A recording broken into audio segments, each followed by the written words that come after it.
So I had gone to hair school with his younger sister, so I knew of him. And but like in high school, because he's 5 years older, in high school, that's like, oh my gosh, he's really old. Like I Right. could never date him. And so I just remember thinking like, oh, he's really cute. And it wasn't until we both had gone through two divorces that were actually very hard and traumatizing. And I saw him at church one day, and it's funny because I had been asked out on dates, but I was not interested at all. I felt like I had a lot of healing to do. And for some reason, when I saw him, it was like just like this light drew me to him. And I was like, I don't know why I need to reach out to him, but I do. And I thought maybe it's because he had gone through a divorce because I had heard he did. And I was like, maybe I just need a friend to like talk to about this because there's not a lot of people our age that have been through divorces. And it's really awkward going back to church because we're members of the Church of Jesus Christ of Latter-day Saints, Mormons. Right. And like not a lot of people our age go back to what is called singles ward, which is just like young single adults. And all of our friends were there, and it's different trying to date people who haven't been through it. It's odd to go to a ward like that and people are just leaving high school or they're just in a different state than you are, and you were previously married. And so I don't know, when you've been married before, it's just like when dating's totally different after you've been married previously. You date very differently. At least what I noticed. It was You're just, wiser. yeah, you kind of skip all the tedious or like the outward stuff. It's more just you go straight to the root, what you need. Goals and what do you want to do with your life and like what are your desires, and I don't know. So when we met, like we hit it off pretty quick because of that. Because I think we stayed up till like 4 a.m. talking the first time we got together, and it was just us talking about things we'd been through and our lives and our goals. Yeah, but I mean, she saw me in church. We were just going to church, and we were both back in the Word. And I knew that she was married before, and I think she knew I was too. And so, yeah, I think that just kind of linked us because we had that in common. And then we found that we had a lot more things in common. Yeah. And so what was your first date? It wasn't really a date. It was a hangout. So I reached out to him on Instagram, and like, I was super nervous because I hadn't talked to any guys, and I was just trying to like make small talk and like get to know him. And like I felt like he wasn't interested at all. And then suddenly he like text or messaged me and was like, "Hey, want to hang out?" And I was like, "Sure." So we did like a hangout, which turned into like talking till 4 a.m. And then the next day was when he took me on a date.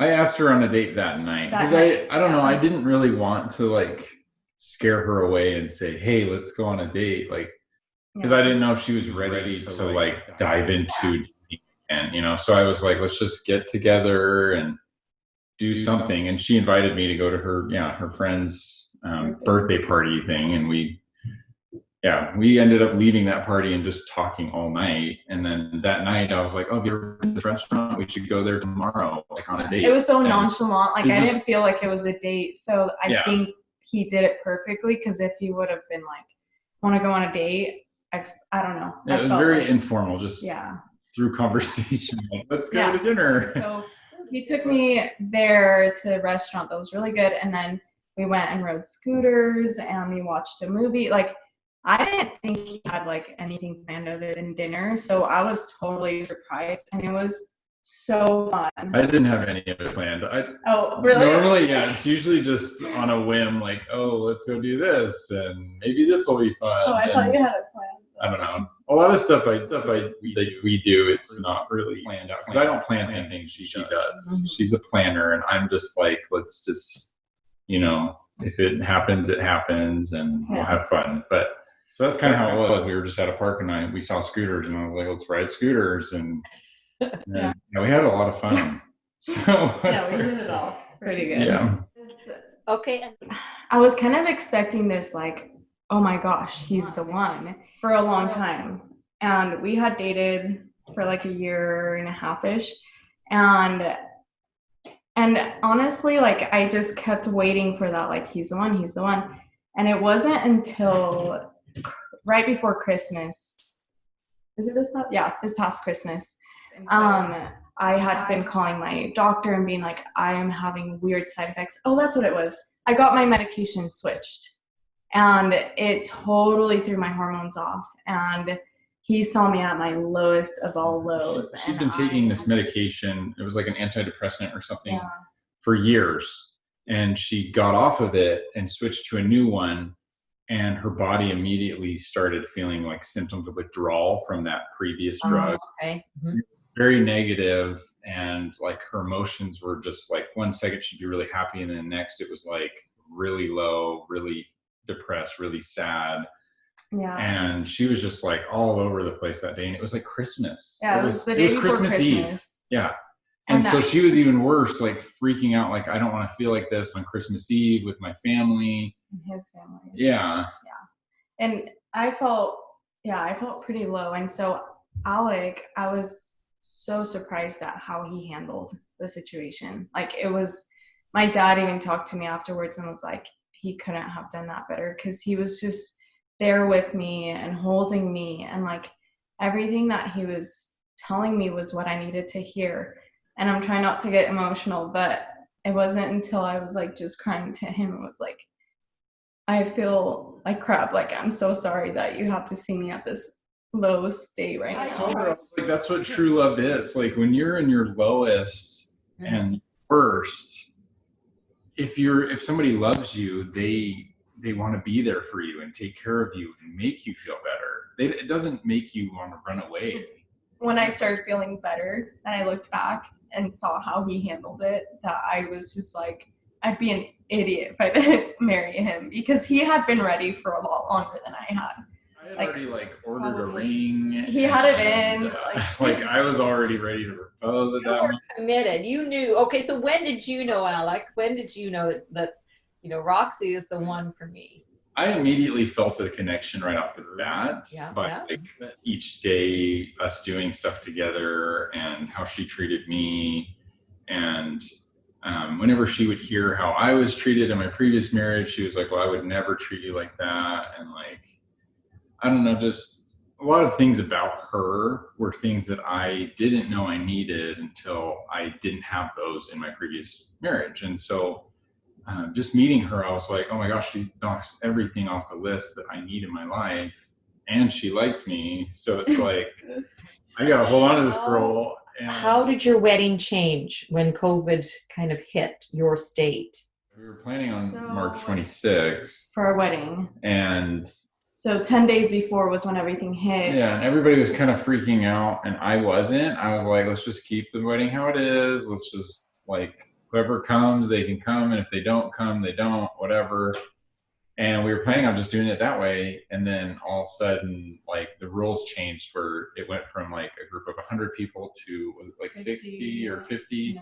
And then just a group of 10 people or less. And I was like, nobody's going to come to our wedding. Like, so we kind of were like, oh, shoot. So it was like, it was like 2 weeks before, and we were like, we need to, like, change our plans and just, like, start canceling stuff. And it was super stressful because, I mean, a wedding planning's stressful anyways. Yeah. And we put a lot of effort into it. Oh, yeah. Like, we had it already ready to go. Like we were, like, ready, like, here, and the stress level was here. And then it just, like, shot through the roof, and we're like, oh, no. I was not doing good. Because I get stressed with, like, wedding planning, and I wanted it, like, exactly how we wanted it. And I had put, like, my heart and soul into everything. And I had spent way over what we expected in our venue and all that stuff. So, like, when everything hit, I was like, one, we're probably not going to be able to get a refund on things, which kind of, like, made me yeah, it was stressful because we had already spent the money. Like, it was already spent. And you didn't get anything for it. Yeah. We were like, oh no. So then it was pretty much exactly a week before that we were like, you know what, let's just have a wedding in 2 days. Because my sister had to go to Oklahoma, like, in 4 days because her husband was on base and they were shutting the base down. So she wouldn't have been able to make it to our actual wedding date. we didn't know what was going to happen the week after. So we're like, you know what? Let's just do it in 2 days. And we gathered. We sat down with our parents. Yeah. And we were just like talking about what to do.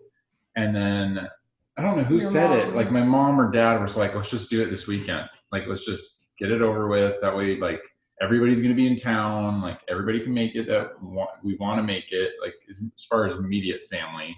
Yeah. Do it here in our backyard. And so we did it in my parents' backyard. And then this was a time where, like, there was no food at the grocery stores. There was no chicken, no meat. Yes. So we were like, what are we going to feed ourselves, like, at this wedding? Because we were just going to have, like, a little ceremony and then food as a family.